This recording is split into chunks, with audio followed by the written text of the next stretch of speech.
Welcome to Creative Solutions for Lactation Accommodation in the Modern Workplace. Today we'll cover practical strategies for supporting pumping employees. Hi, I'm Cassie Janikos. I'm the Chief Operating Officer of Healthy Horizons. I'm an engineer and an operations leader that works with HR leaders and facilities leaders to create and maintain their corporate lactation programs.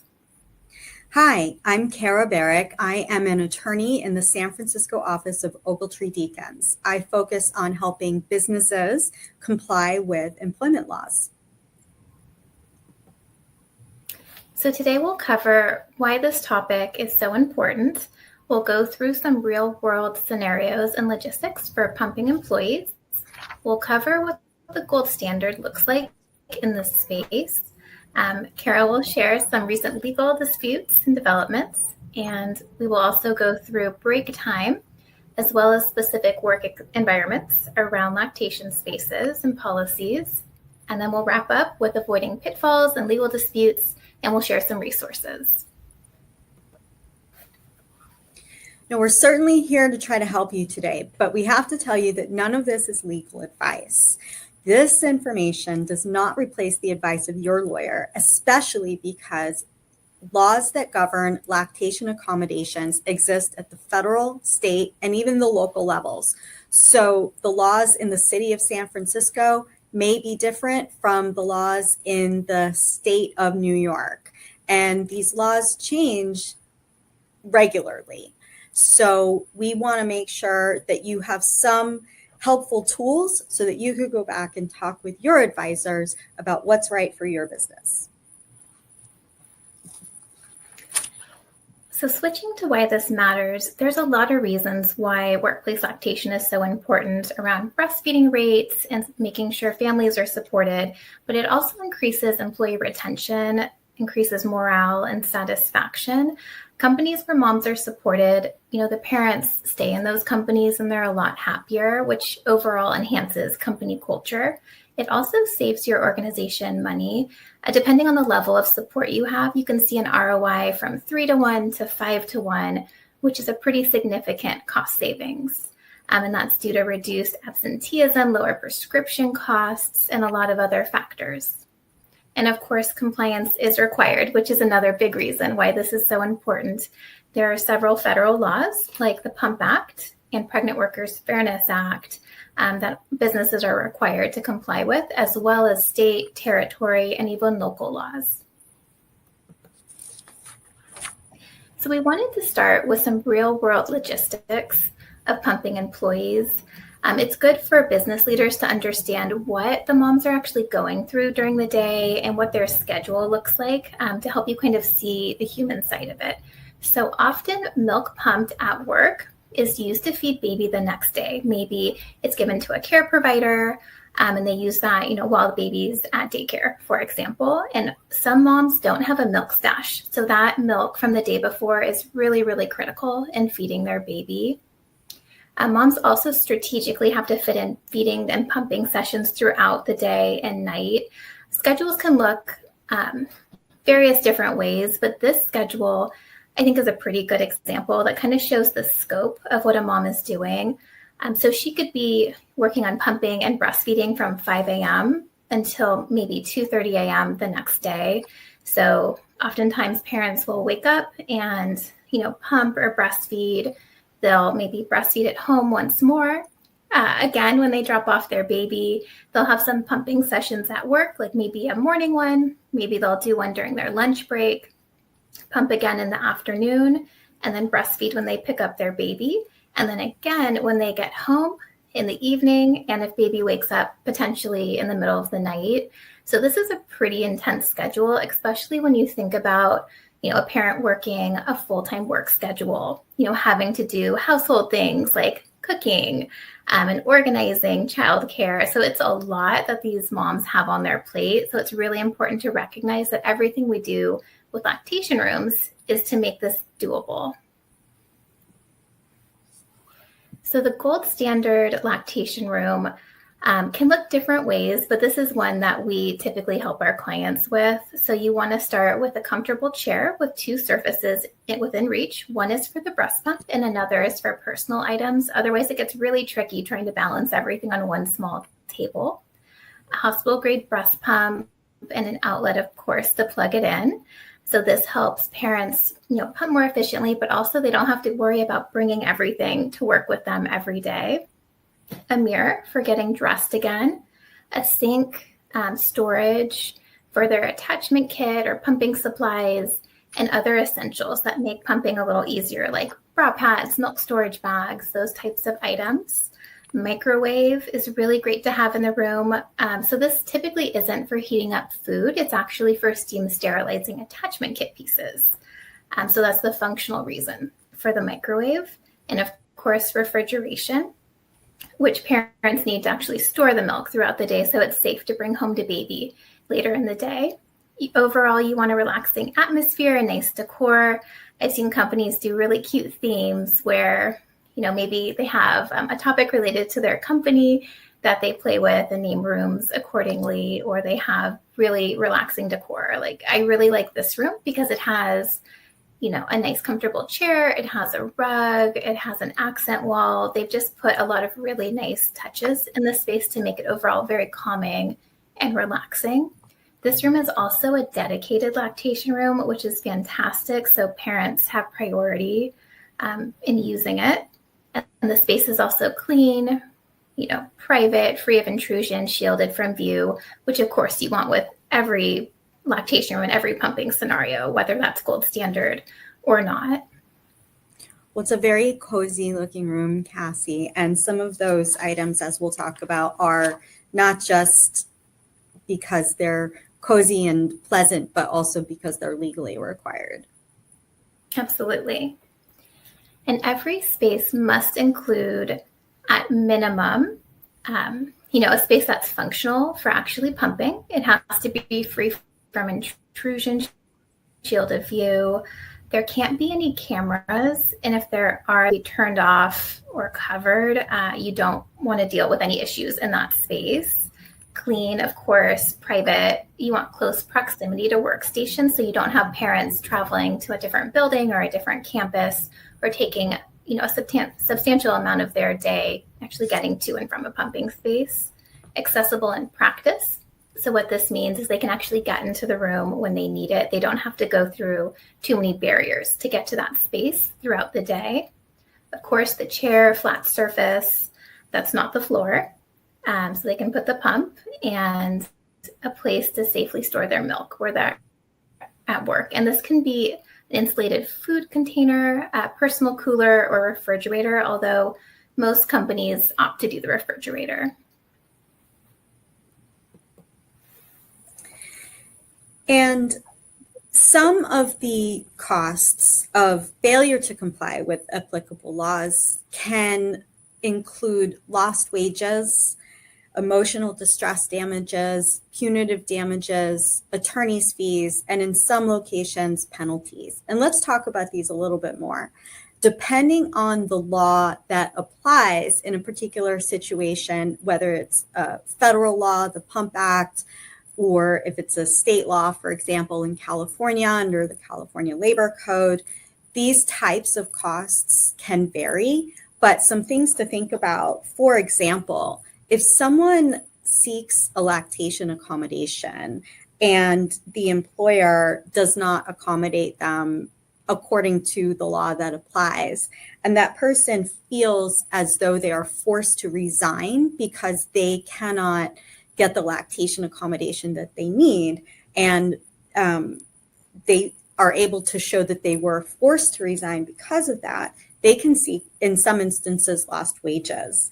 And they may also seek emotional distress damages, which may not have a particular value assigned to them, but they can argue, for example, that they felt anxious about feeding their child or being unable to feed their child while they were at work because they were not able to get the accommodation that they were legally entitled to.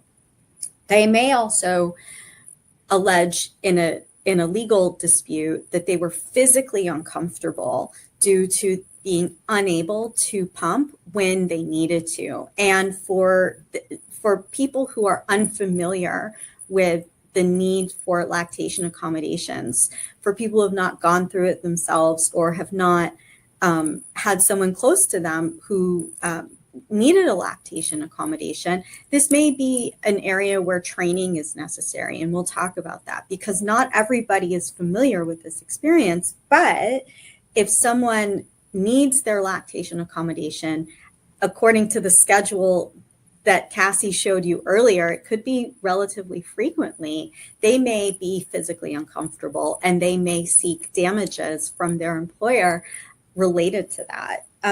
We've seen even several years ago, before some of these laws expanded more recently, financial exposure may range from a settlement of $20,000 to jury verdicts in the millions, up to even $4 million. We've seen a case that involved lactation accommodation issues. So it can be substantial.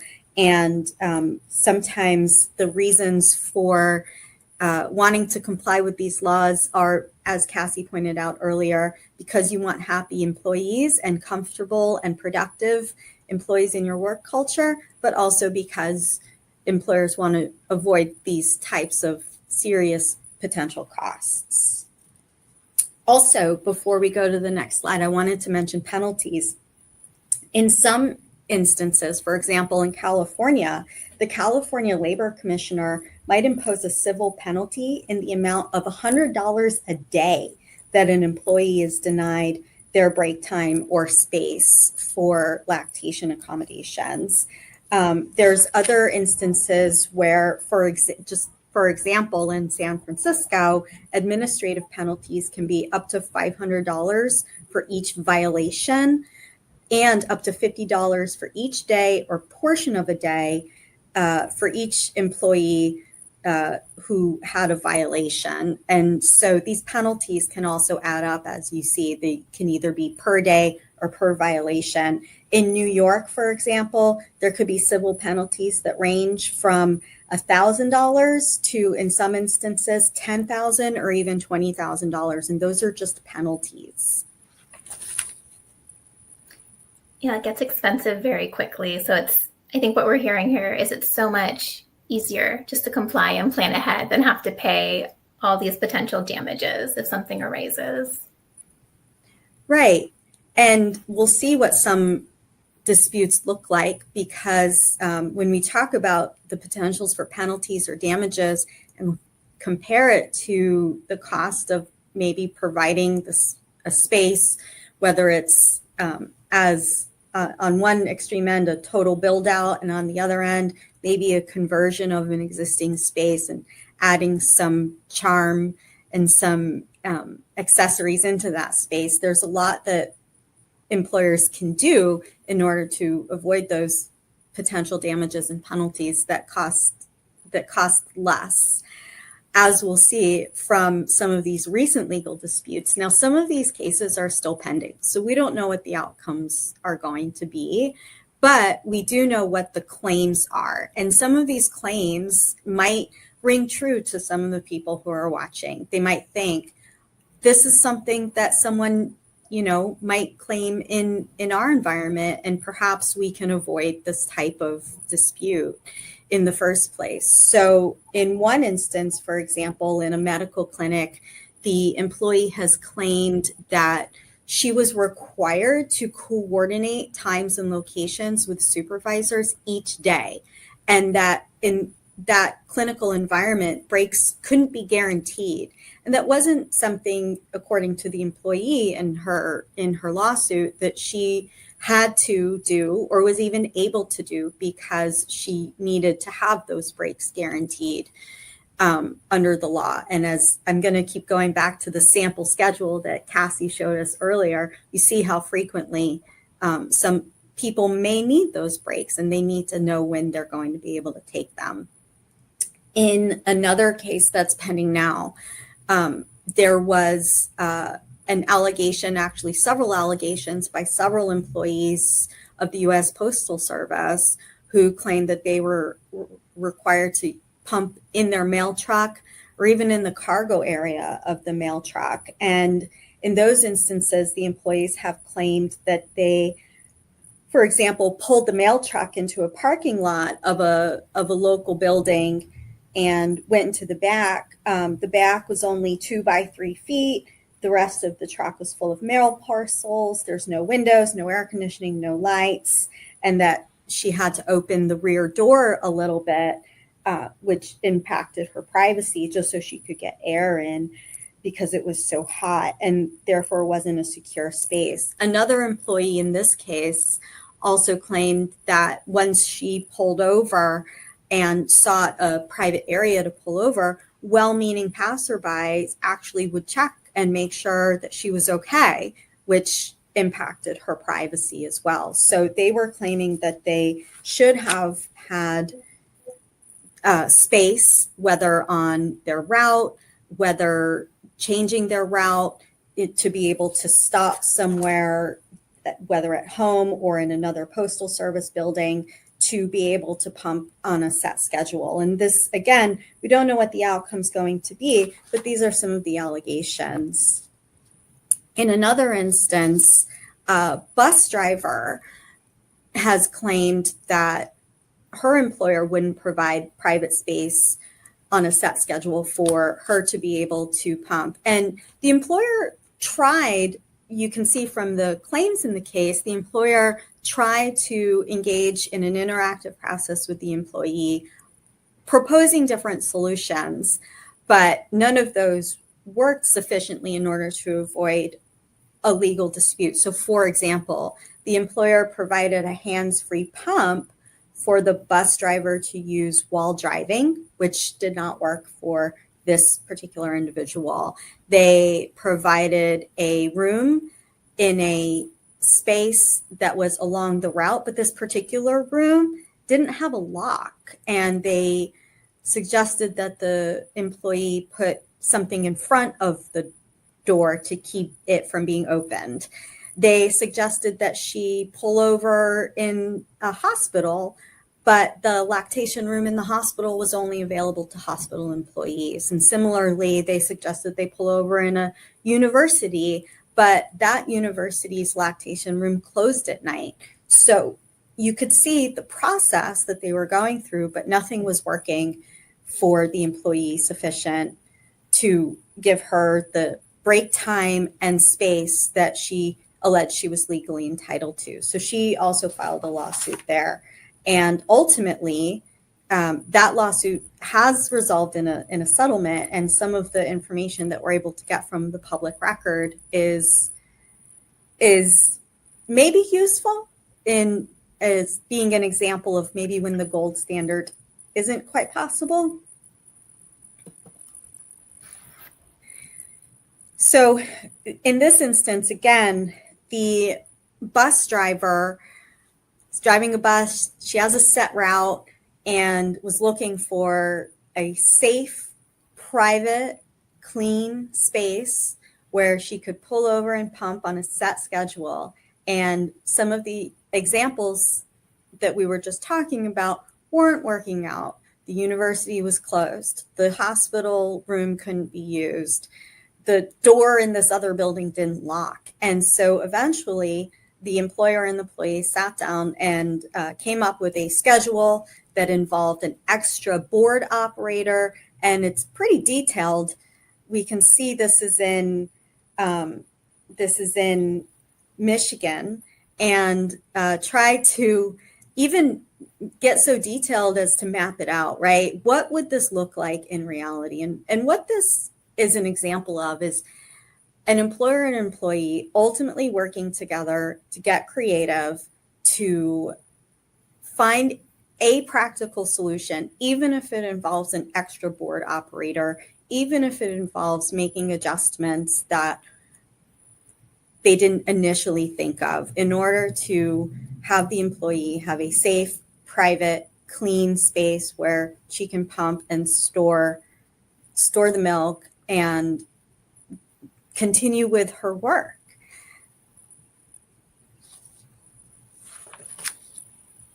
Now, in some instances, when the gold standard isn't possible, that's the process that the employer and the employee should still be working in. But on the next slide, Cassie will talk a little bit more about how to strive for the gold standard. Thank you, Kara.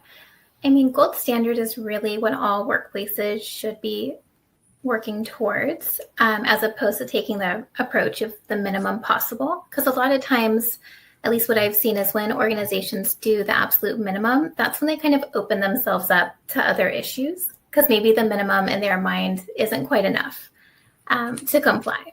So first of all, always comply with all the laws. So do your research on federal, which we shared a little bit about here and in our other webinars, state laws and your local laws as well. And you always have to go by the strictest law. So if federal is, less comprehensive than local, you need to go by what's more comprehensive. Always plan ahead. It's fabulous if you can actually plan before you have a mom come back to work. That way, when she does come back, everything's in place. She has a process. She can start pumping and there's no friction. So anything you can do in that regard is very helpful. You can also have a conversation with parents, especially if you're in a workplace that isn't your traditional office, which is a little bit easier to support with lactation rooms. See what will work for them and will make them happy so they can actually pump and feed their child. Create your space, but also improve it over time. One thing I see companies do is they'll create a really nice space or they'll have a solution. And then over time, it'll maybe degrade or it'll stay the same, but it's not kind of moving in the direction of being more supportive. So definitely look ahead and continue working on the space and always take feedback and concerns very seriously. With communication, you can probably avoid a lot of different lawsuits or different issues coming up. So having that dialogue and taking it very seriously is important. And before you go on to the next slide, Cassie, because the room in the picture is so lovely, right? And many of them are. But one thing I wanted to mention, and I thought this was interesting, and I don't necessarily have an opinion on whether or not I think this is I don't have an opinion on the quality of this idea, but just by way of example, in the New York State Department of Labor frequently asked questions, that's at least up there now, as of today, it states, as a last resort, a cubicle can be used, but it must be fully enclosed with walls at least 7 feet tall.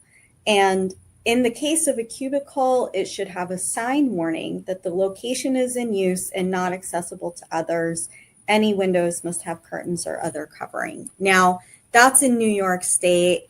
Even in those FAQs, it states that it's as a last resort. And again, I don't know that that's would be compliant in every other or in any other jurisdiction, and even in New York, where these FAQs are from, if that's a good idea, right? So just because a state Department of Labor or a state agency somewhere says that something can be done, if something maybe is a better idea or your employees are giving you feedback that it's not working and something else can be done, those are things that employers would be wise to consider. Yeah, it's a great point. Especially what stands out for me is not having that lockable door. And a cubicle could definitely open a company up to some issues. Yeah, it's hard to picture every possible scenario in every possible set of facts. But they did mention it in the FAQ, and a cubicle with 7-foot high walls is a long way from some of the gold standard rooms that we've been showing in our pictures. We've been talking about some of the spaces because I think that's an area where employers feel very constricted by the existing building space, if they're a tenant, by costs. But break time is something else that employers need to be concerned about. And where employers really don't have a lot of flexibility and control because the laws give so much flexibility to the employees, and we've seen why. Because as I keep going back to Cassie's schedule slide, and that's just one configuration of a schedule that someone might have. There's an infinite variety of schedules that somebody might need. And remember, they may be feeling physical discomfort if they're not getting the break time when they need it. So how long are breaks supposed to be? In every jurisdiction that I've seen, it's a reasonable amount of time. That means exactly what it says, reasonable. And it's many times not going to be entirely within the employer's discretion to say that some amount of time, some duration is unreasonable. And to give you some context, in New York State, the law is that an employee is entitled to a minimum of 30 minutes for each break. That's the minimum. Now, they don't have to take 30 minutes for each break, but that's what the state of New York has deemed to be the minimum amount of time that is reasonable. And how many breaks? As many as are needed. So if someone in the state of New York, for example, needs multiple 30-minute breaks throughout the day, that is what they will be entitled to take, even if it's not 30 minutes at each time. Also, if in some cases, for example, in California, employees are entitled to also take meal breaks and rest breaks in many instances. And so their employees are not limited to only using their rest breaks and their meal breaks for their lactation breaks. Certainly they can if they want to, but they are also entitled to as many reasonable lactation breaks as are needed. And for how long, for how many years? Well, that does depend on the jurisdiction. In some instances, for example, in California, there's no limit. In New York, it's up to 3 years. Under federal law, it's up to 1 year after the child's birth. So we really, again, encourage business owners and managers to check your own state's law. Here's just a short list of some of the states that will have laws that are dedicated for lactation accommodations. Now, are these breaks paid? Sometimes they are paid, first of all, in the state of New York, as of June 2024, so just within the past year, an employer shall provide paid break time for 30 minutes. So those 30-minute breaks that we were talking about in the last slide, in the state of New York, those are paid. And employees are entitled to as many 30-minute paid breaks as they need. So other instances for employers who don't have employees in New York, there may still be paid breaks. So for example, if someone is performing work while they're pumping, then certainly it's not really a break. They're working, they should be paid. And I mentioned in California, there's paid rest breaks, for example, if someone is using their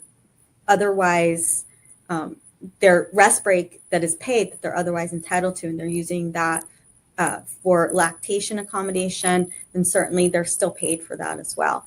Exempt employees, they'll certainly still be paid if they're taking a lactation break. And there's other states besides New York that require paid breaks as well. Illinois, Georgia, Minnesota, just to name those.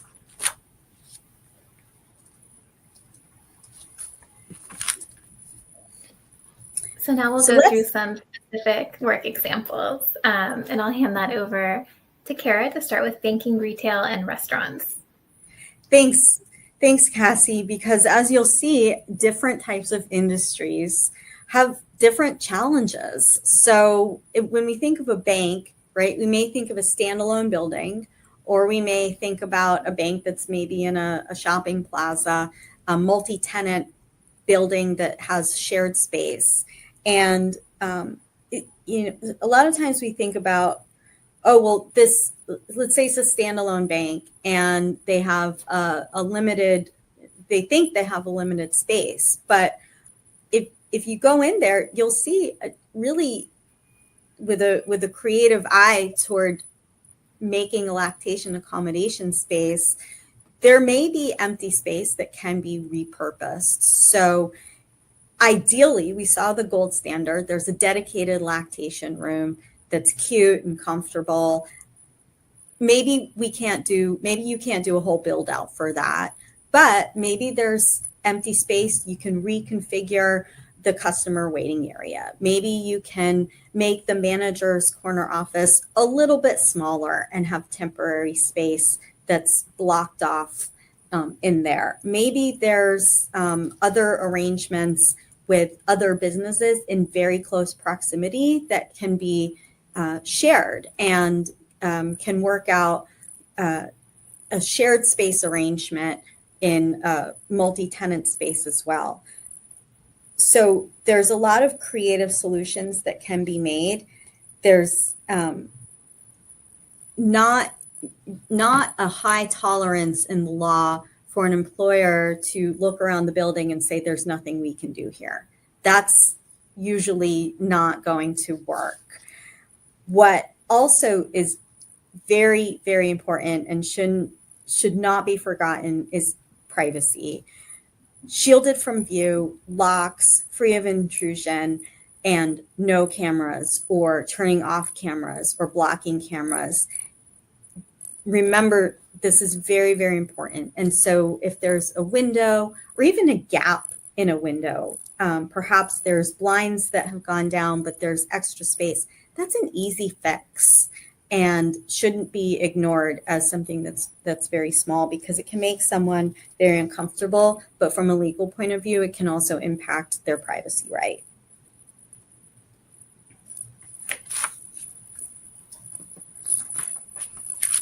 So for tech settings and other offices, these settings typically do have the gold standard example. It's, a space with rooms, with walls and doors. They typically have the ability to be near plumbing or have plumbing in the room. So if you are in tech or an office setting, definitely go for the gold standard. Have that dedicated room, have the fridge in the lactation room with the microwave and the hot and cold running water. Go a little above and beyond and do the hospital grade pump and the essentials to make it more comfortable and relaxing and efficient for parents. And you can also use your company's booking system to allow your parents to book times and their pumping times throughout the day as well. That's also helpful because if you're seeing that there's not enough time for parents to book, you will have that info to open perhaps a second pumping space for that overflow. And definitely work with janitorial so that they're cleaning the rooms daily. That's one of the things we see overlooked quite often is trash cans overflowing in lactation rooms and it kind of being missed by janitorial. And then you can even go beyond that and have a service like Healthy Horizons come in and inspect your room and make sure everything is functioning well and benchmarked appropriately. We get it. We get that it is a challenge. We get that there are practical realities that employers deal with every day and that every space is unique and every workforce is unique. But if you are looking at it either through the lens of creating a comfortable, secure space because of the workplace culture that you want to have, or you're looking at it from the lens of what are we legally required to do. A lot of times those two viewpoints they're not mutually exclusive. You can do both, and you should be doing both, we hope. And facing some of these challenges just requires some creativity, maybe some discussion with the employees. What do they need? What ideas do they have? Because they know best what might actually work as a practical matter. And so talking about workplaces such as banks and office buildings is they have their own challenges for sure. And working in an agricultural space has its own unique set of challenges as well.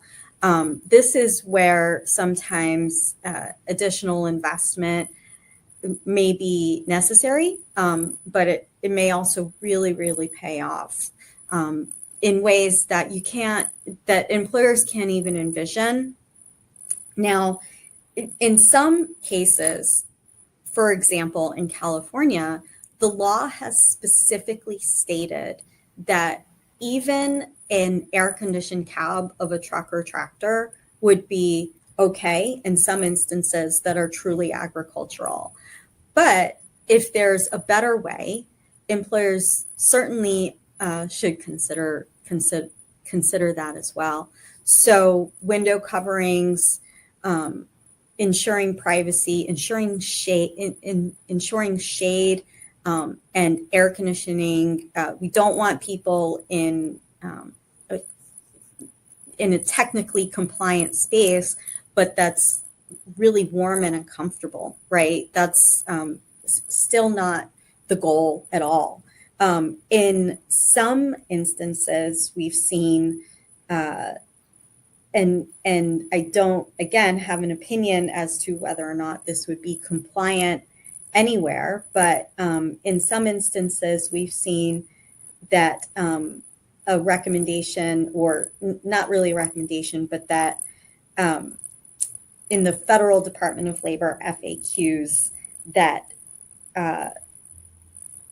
an individual pop-up tent that is large enough for a chair and table for the pump and tall enough for someone to stand up in is one option that an employer may use for providing space outdoors. Now, that's what the Federal Department of Labor FAQs say as of today regarding an agricultural workspace. Again, not offering any opinion as to whether or not that would be compliant in any other jurisdiction, but it's really to demonstrate that even the Federal Department of Labor they're not offering any great ideas either, right? They're offering some suggestions that perhaps a pop-up tent that's large enough for a chair and table may be an option. But there's sometimes better options, like the lactation trailer that's being shown in the image right here. Certainly has a sink, seating, and electricity. Maybe a better long-term solution, especially if you have a workforce that is going to need this.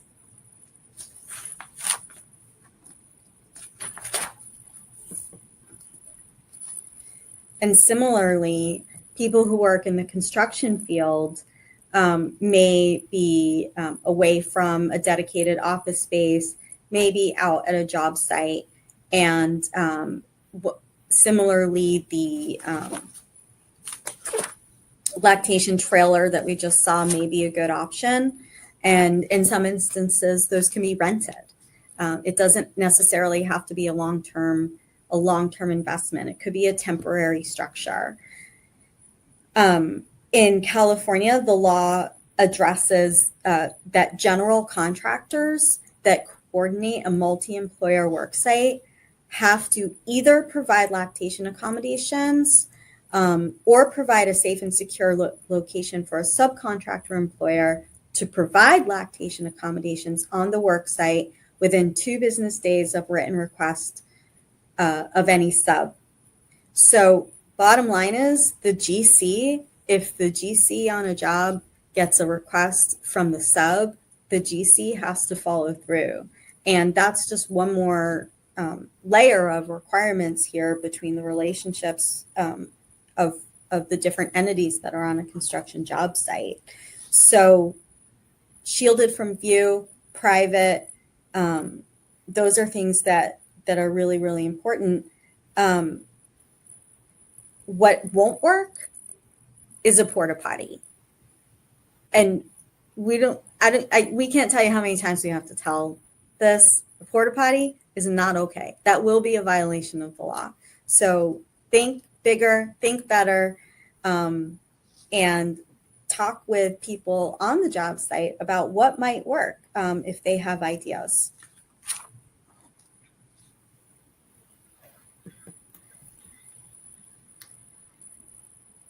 And then field workers, like utility workers, for example, are another category that can be a little bit more challenging to accommodate. So for this, you could, again, rent a structure. You could also locate pumping spaces en route to work sites. So maybe you have a field office on the way that they can stop and pump, or you could even rent a hotel room temporarily for them to stop and pump in. So you have to be pretty creative with this one.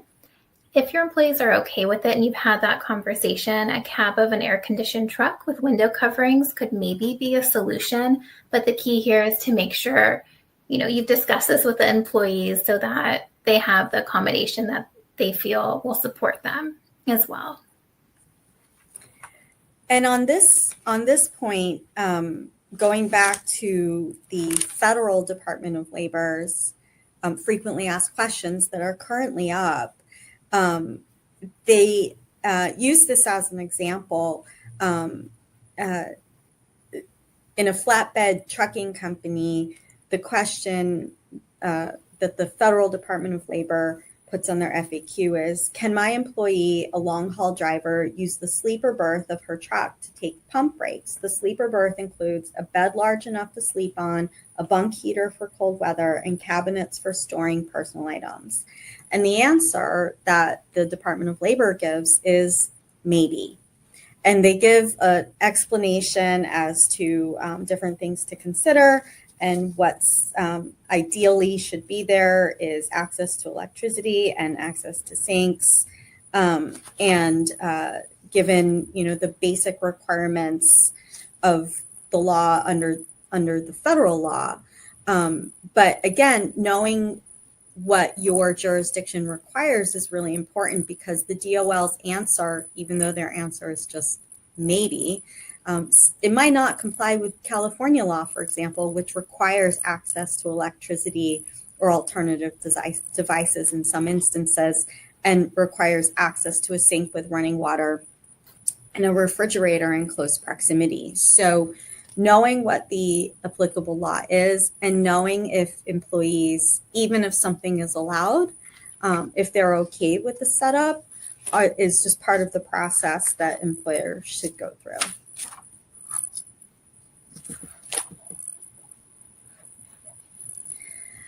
Hospitality is another industry with its own set of unique challenges. This is one where your initial reaction might be, well, this is easy.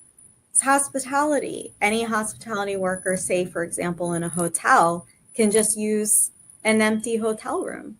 And in some instances, that may be right. An unused guest hotel room is probably okay. It has electricity, it has privacy, it has, in many instances, a refrigerator, and that can certainly work.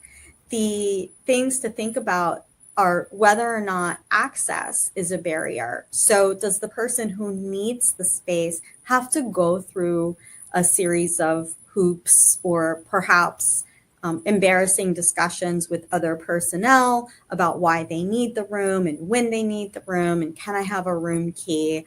So those are issues to consider in advance, whether or not a room is available, and how the employee will know which room to use and when. It might not be the same room every day. So even in a hotel environment, having a dedicated lactation room is the gold standard. It's still ideal. But if it's not possible, then as long as access is not a barrier and privacy violations are not issues for the employee, certainly the space in a clean unused guest hotel room can be a great idea. And for hospitality, a bonus, if you do a dedicated lactation room, is if you host conferences or big events, your guests could also use that room if they're a pumping parent as well. Avoiding fines and, go ahead, Kara. No, that's actually a really great point, Cassie, because when we talk about employees who travel for work, it's their employer who is responsible for making sure, even while they're traveling for whatever it is for work, that they have a space, and knowing that that space exists in the hotel conference area, that there is lactation accommodation space for those guests that they could also use, even if it's depending on how big it is or how it's set up for their employees, can make it more attractive as well. Because what we've seen are with people who travel, they have to stop, leave the conference or leave the event, go up to their room, which can be, some distance away, and take them away from the event that they're supposed to be attending. So again, a lot of different configurations, but a really good point. So key takeaways for avoiding fines and potential pitfalls. 1, educate supervisors and your frontline leaders that are interfacing with your staff so they know how to address concerns and make sure employees are supported before there's an issue, ideally proactively. Support the right to lactation breaks. As you saw, there's a lot of rules around the breaks, and you really want to make sure you're complying with those. Make sure the rooms are accessible and meet requirements, and parents actually know that process and how to use those rooms, where they are. Plan ahead, communicate, keep that line of communication open. Even if something is working today, it may not work for your next set of new parents, and you may have to adjust what you're doing. So keeping that line open is really important, and work with a company that can guide you in supporting parents like we do here at Healthy Horizons. Now, we've been showing these really cute pictures with nice decor, and that we hope meet the gold standard. But from a legal perspective, one thing we would encourage employers to do is imagine that the photo of the lactation space that you're providing is blown up in front of a jury. Is it a space that you're proud of? Is it a space that you can justify? Is it a space that you're ashamed of? Does it not look clean? Is it look clean? Does it look inviting? And maybe it doesn't have special artwork or an accent wall, but and that's okay. But is it compliant? And are you proud of that space? Are you proud that your employees work there? Imagine what 12 strangers, when they look at a picture of your lactation accommodation space up on a jumbotron in a courtroom, what are they going to think? Not just is it legally compliant, but does it feel safe and clean and healthy for your employees? Yeah, that's a great point. We put together some resources for you as well, so you can see state laws, guidance around breaks and pregnancy accommodation. Ogletree has a great podcast on the Pump Act as well. We also put together the FAQs from the Department of Labor for specific professions like agriculture workers, transportation, retail, and restaurant. So if you're in those industries, I recommend checking out those guides. We also have resources on setting up a room, sourcing furniture for your room, and a whole bunch of other good stuff at these links. And with that, we'll open it up for questions. So let's see what we have. Okay, so we're a small business with fewer than 50 employees and a tight budget. How can we justify these expenses, and do all the same rules apply to us? Those are good questions. I'll start with the second part of it. Do all the same rules apply to us? Not always. Under federal laws, particularly the Pump Act, and for example, in California, there are exceptions built into the law for small businesses that have fewer than 50 employees. I say exceptions, they are hard to meet. The employer has to show that the meeting the requirements of the law are an undue hardship. And that's not as simple as the employer just saying, this is hard or this is expensive. It has to be relative to the requirements, relative to the overall budget relative to the options that are available. And so a deeper analysis really should be done before a small business just says, we're small, and so we're not going to do this. That will be unlikely to be sufficient to show an undue hardship, and a deeper analysis would be required. And you'd be surprised, because by the time you're done looking at the analysis of, is it really an undue hardship, you most likely will have come up with some creative ideas in order to provide an accommodation that works for your employees who need it. So technically, not all the same rules apply to all sizes of business. And even in a tight budget, there are ways to make this work. There are engineering solutions that you may not have thought of, coming at it, looking at it from a different perspective and talking to the employees. So there are a lot of creative ways to create a lactation accommodation and to make the breaks work as well. So it just requires maybe some time. Go back and think about the bus driver and how, after some trial and error, some back and forth, they found, with the help of an extra bus driver and making changes to the route, they were able to make it work. So technically, all the same rules don't apply, but there's still a need to justify the expenses, for sure. And next question. What do you say to other employees who might feel that pumping employees are getting special treatment or extra breaks? How do we manage this perception to maintain team morale? We could probably both, Cassie, offer some input as to this question, right? I think from a legal perspective,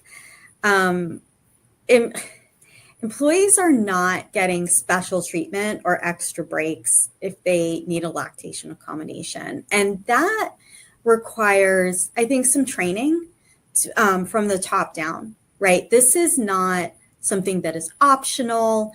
The time spent in the mother's room is, not time that an employee is, resting and relaxing and just hanging out and playing on their phone, right? They're doing something that one, they physically have to do in that moment. It is absolutely necessary that the break be taken at the scheduled time, both for the employee's own health and physical comfort, and to feed her baby. So it's not like an optional break where it's like a freebie that this person is getting away with something. And that's just a workplace cultural change, that a shift that needs to take place from the top down. So managing this perception, maintaining team morale is, celebrating it, encouraging it, not discouraging it, not making comments, not laughing or giggling when, someone needs to use the lactation accommodation, making people feel supported. And so that, again, it starts with the top down. So if someone does need to take the break, that it's a source of pride that the business offers this, and it's being encouraged. And over time, once it's baked into the workplace culture, the employee, the employees all want to be productive. They want to be part of the workplace, and everyone wants to be doing their job. They're not in there hiding. So once everyone sort of realizes that and sees it be a success, that hopefully that perception will shift. It takes time. And it takes education from people like Cassie, who can speak even more about the sort of softer skill of the training and the embracing of the accommodation. Absolutely. That's a fantastic answer, Kara. It really goes back to culture and how you're presenting it as well. A lot of times we advise our clients to put it in your employee resources, make it available not just to parents, but to everyone so they can kind of see it's part of your benefits, your normal culture, and normalize it as much as you can. So fantastic question and fantastic answer. Okay, and then last question. Is a shared office refrigerator acceptable for storing expressed milk? Or do we need to provide a dedicated one? What are the best practices for labeling and ensuring privacy? So I can take this one. Yes, a shared fridge is acceptable, but it does go back to company culture. Will our parents feeling comfortable putting their milk in a shared space?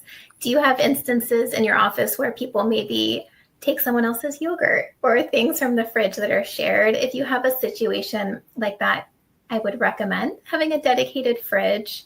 If you're able to cover the expense, definitely having a fridge just in the lactation room is ideal and the gold standard. But if you can't do that, shared is acceptable as long as it's in close proximity, of course, to that workstation.